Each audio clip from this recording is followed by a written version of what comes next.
உங்க வீட்ல மருதாணி செடி வச்சிருந்தீங்க அப்படின்னு சொன்னா, கட்டாயமா வந்துட்டு இந்த பதிவ பாருங்க. இந்த மருதாணி செடி வந்துட்டு மகாலட்சுமியோட உருவங்க. மகாலட்சுமி தாயார் அதோட வேர்ல குடியிருப்பாங்கன்னு சொல்லுவாங்க. இதோட மகத்துவம் வந்துட்டு நம்மள நெறைய பேருக்கு வந்து தெரியறது இல்லங்க. இந்த மருதாணி செடி வீட்ல வச்சிருக்கிறதுனால என்னென்ன விஷயமெல்லாம் நடக்கும்? எதனால வந்துட்டு இந்த வீட்ல வச்சிருக்கவங்க கட்டாயமா இந்த பதிவு பாருங்க அப்படின்னு சொல்லியிருக்கேன் அப்படின்னு சொல்லிட்டு, நாம இந்த பதிவுல பார்க்க போறோங்க. வாங்க வீடியோக்குள்ள போகலாம். அதுக்கு முன்னாடி ஒரு சின்ன விஷயங்க. இந்த வீடியோக்கு நீங்க பண்ணக்கூடிய ஒவ்வொரு லைக் தான் எனக்கு பண்ணக்கூடிய ஒரே ஆதரவு, சப்போர்ட். ஸோ இந்த வீடியோ பிடிச்சிருந்துச்சு அப்படின்னு சொன்னா லைக் பண்ணி சப்ஸ்கிரைப் பண்ணிக்கோங்க. இந்த மருதாணி செடி இருக்கிற இடத்துல பில்லி, சூனியம் வந்துட்டு நம்மளுக்கு யாராச்சும் எதிரி தொல்லைகள் இருந்துச்சு அப்படின்னு சொன்னா, அது வந்துட்டு விலகி ஓடிருதுங்க. அவ்வளோ ஒரு சக்தி இருக்கு இந்த மருதாணிக்கு. இந்த மகாலட்சுமி தாயார் அதோட வேர்ல குடியிருப்பாங்க அப்படின்னு சொல்லி ஒரு ஐதீகங்க.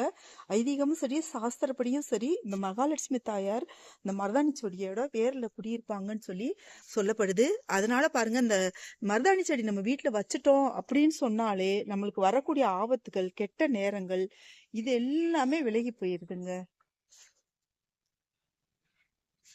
இந்த மருதாணி இருக்கிற இடத்துல குலதெய்வங்களும் சரி, மற்ற அனைத்து தெய்வங்களும் சரி, ஏன்னா மகாலட்சுமி தாயார் அந்த இடத்துல இருக்காங்க இல்லையா? அந்த தெய்வ சக்தி, அபரிமிதமான தெய்வ சக்தி அந்த இடத்துல இருக்கும்போது, அப்போ வந்து அனைத்து தெய்வ சக்தியுமே வந்து அந்த இடத்துல வந்து குடியேறதா ஒரு ஐதீகம். நீங்க இப்ப இந்த நெல்லிச்செடி பார்த்துட்டு இருக்கீங்க பாருங்களேன். இதோட மகத்துவம் பாருங்க, அளப்பரியதுங்க. கட்டாயமா வந்துட்டு வீட்ல நம்ம வைக்கக்கூடிய செடி, இந்த தெய்வீக செடிகள்ல இந்த மருதாணி, துளசி, நெல்லி செடி, அடுத்து பார்த்தோம்னு சொன்னா வேப்பிலை செடி, வாழைக்கன்று இதெல்லாம் இருக்குங்க. இன்னுமே நிறைய செடிகள் இருக்கு. நான் இன்னொரு பதிவுல நம்ம பார்க்கலாங்க.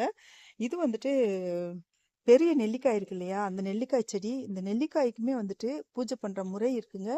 அது வந்து நம்ம இன்னொரு பதிவுல பார்க்கலாம். இந்த மருதாணி செடி வந்துட்டு அவ்வளோ ஒரு மகத்துவம் நிறைஞ்சதுங்க.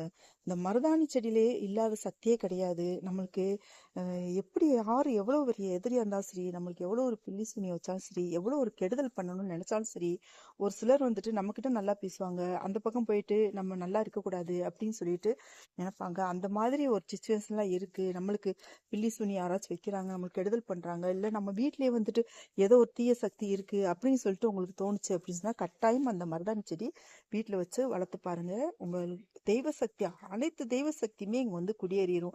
குலதெய்வங்கள்ல இருந்து அடுத்து வந்து எந்த ஒரு தெய்வமா இருந்தாலும் சரி, இந்த வேர்ல இந்த மருதாணி செடி இருக்கு இல்லையா, இந்த வேர்ல வந்துட்டு மகாலட்சுமி தாயார் குடியேறுவாங்கன்னு சொல்லி சொல்றாங்க.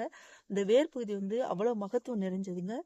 அதுவும் போக இந்த மருதாணி செடி வைக்கிற இடத்துல செல்வ செழிப்பு அதிகமாக கிடைக்கும். வெற்றிகள், நம்ம எடுக்கக்கூடிய காரியங்கள் எல்லாத்துலேயுமே வந்துட்டு வெற்றிகள் மட்டுமே சேரும்.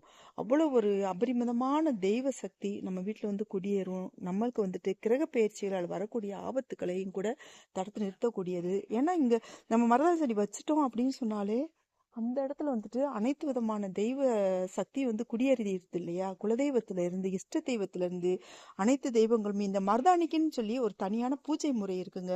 அது நாம வந்துட்டு இன்னொரு பதிவுல நான் வந்துட்டு சொல்றேன். இந்த மருதாணிக்கு பண்ணக்கூடிய பூஜை வெள்ளிக்கிழமைகள்ல, வியாழக்கிழமைகள்ல, செவ்வாய்க்கிழமைகள்ல பண்ணக்கூடிய பூஜை, அப்புறம் நாள் கிழமைகள்ல இந்த மாதிரி டைமிங்ல பண்ணக்கூடிய பூஜை முறைகள்லாம் இருக்குங்க. நிறைய விஷயங்கள் இருக்குங்க.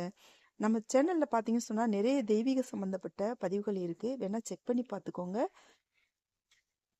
இந்த வீடியோ பிடிச்சிருந்துச்சுன்னா லைக் பண்ணி சப்ஸ்கிரைப் பண்ணிக்கோங்க. உங்களோட மேலான கருத்துக்களை கமெண்ட்ல தெரியப்படுத்துங்க. உங்களோட ஃப்ரெண்ட்ஸ் அண்ட் ஃபேமிலிக்கு ஷேர் பண்ணுங்க. Thank you so much. Take care. பாய்.